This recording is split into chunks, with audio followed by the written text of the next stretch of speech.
Welcome to NML news channel. Chennur municipality పరిధిలో ఓటర్లని ప్రలోభ పెట్టుకుంటూ బూతుల వద్ద తిరుగుతూ ప్రచారం చేస్తున్న మంత్రి వివేక్ వెంకటస్వామి వైఖరిని నిరసిస్తూ డబ్బులు పంచుతూ ఉన్న చెన్నూరు మున్సిపాలిటీ 2వ వార్డు కాంగ్రెస్ అభ్యర్థి వారికి ఎలక్షన్ కమిషన్ ని రాజ్యాంగాన్ని తుంగలో తొక్కుతున్న మంత్రిపై నిరసన.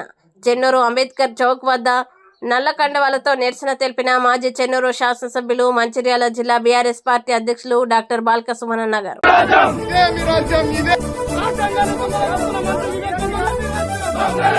అధికారమంతా కొంతమందికే సొంతమైపోయింది. వలసలతో నడిగడ్డ బ్రతుకు ఆగమైపోయింది.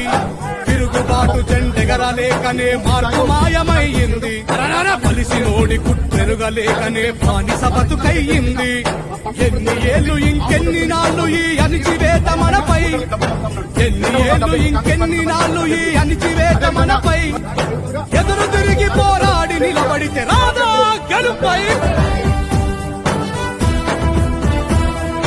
అణిచివేత ఎంత అధికమైతే ఉవ్వెత్తున లేవద ఉద్యమం. కేలనతో మొదలైన పోరు నడుపుతుంది మహోద్యమం. చినుకు చినుకులు ఒకటై కురిస్తే